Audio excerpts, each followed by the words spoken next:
Good morning. Thank you, Chair, and thank you to the members of the committee this morning.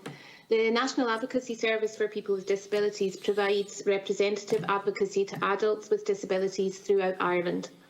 We ensure that people's will and preference are heard in decisions that affect their lives.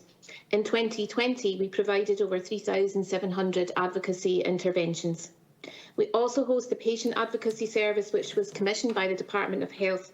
It provides independent, free and confidential advocacy for people who wish to make complaints about patient safety incidents in HSE-funded public acute hospitals or nursing homes. This will play an integral role in protecting the rights of people in receipt of healthcare into the future. Advocacy services are vital to the future of disability service provision. Advocacy ensures that a person's will and preferences are heard. Advocacy acknowledges the lived experiences of people with disabilities and works to uphold people's rights. COVID-19 coincided with a notable drop in inquiries to our services from mid-February 2020 to May 2020. During pandemics and their associated restrictions, there is a greater risk of human rights violations. Access to advocacy services must continue to be promoted in future service design to safeguard human rights. The Disability Capacity Review published earlier this year has highlighted that the demographics of our population are changing. By 2032, there will be more people in Ireland living with disabilities. We welcome the recent investments in disability services in the national budgets. However, as Simon and Fiona have highlighted, much of this has not focused on the needs of people with disabilities themselves. 65% of this funding went to residential care. More funding should be invested in community-based services moving forward. A recent issue that we have identified is the commissioning of residential placements for people far away from their communities and families. And this is linked back to the lack of suitable housing in urban areas due to the ongoing housing crisis. More investment in community-based services would also facilitate the acceleration of decongregation, which is the government's policy to commit to closing residential services for 10 people or more. We strongly support the commitment to decongregation in the programme for government. We also recognise the various state initiatives that are in place to support it.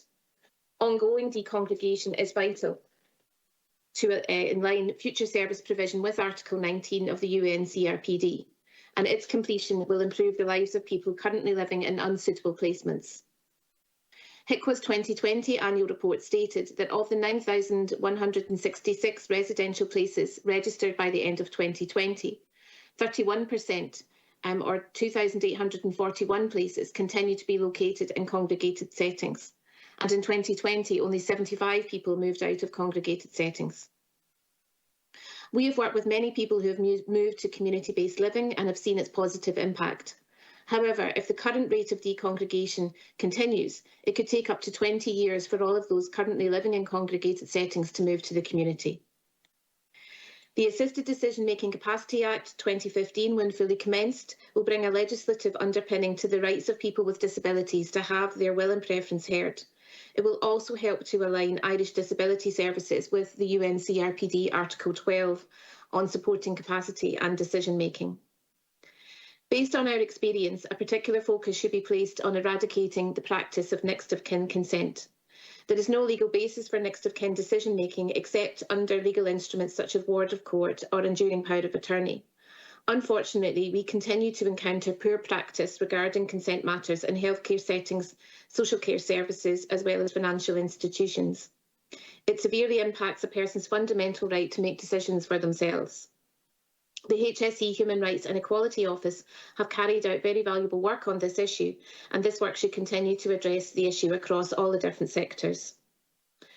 The role of nursing homes in disability service provision is a barrier to the alignment of disability services in Ireland to the UN CRPD. People under the age of 65 being cared for in nursing homes is particularly serious. We provide advocacy to residents in almost 21% of private and 13% of public nursing homes. 90% of people living in nursing homes that we support are under 65. As of the 30th of June 2020, there were 1,320 people under 65 living in nursing homes supported by the Nursing Home Support Scheme. We welcome the HSE pilots ongoing, which are moving people under 65 out of nursing homes, and the announcement of more funding for this project in 2022. However, only 18 placements have been funded this year. We request this committee to support an increase in funding to expedite a swifter relocation of people under 65 out of nursing homes into more suitable community-based placements. The Ombudsman's Wasted Lives Time for a Better Future for Younger People in Nursing Homes report, published earlier this year, examined the issue. It highlighted that the needs of people under 65 are often quite different to that of older people, and it recommended ensuring informed consent is obtained from those entering nursing homes in line with the HSE's own consent policy. We ourselves also recently published a report that illustrated the experience of people living in nursing homes during the pandemic. We found that a lot of the issues highlighted in the Ombudsman's report were further compounded by the pandemic and associated restrictions. Last year, a nursing home expert panel report was published, and it acknowledged the central role that advocacy plays in combating powerlessness and loneliness in the face of these issues. Residents' rights, particularly concerning dignity, freedom, choice and equality, must be respected. They need to be at the forefront of policy development going forward, and advocacy is a critical component of this. We are also a strong supporter of personalised budgets. They are an effective method of providing flexible funding for a person's care and to help address some of the issues which Simon and Fiona have highlighted. They offer people greater independence to choose services that suit their needs. We look forward to seeing the outcome of the HSE's current pilot programmes with this model. We also support HICWA's ongoing work in the regulation of home supports. Regulation should also be extended to personal assistance services so that people receiving the supports they need at the time they need it. Personal finances and banking is another important issue in the future of disability service provision. Equality legislation and the Central Bank Code of Practice offer people certain rights in this area. However, despite this, we work with many people who do not have full control over their money. Better access to banking supports is essential to ensuring that people with disabilities can have control over their finances. Finally, we thank all the members of the committee this morning for their commitment to implementing the UN CRPD and to disability matters. We thank you for your invitation this morning, and we welcome any further questions.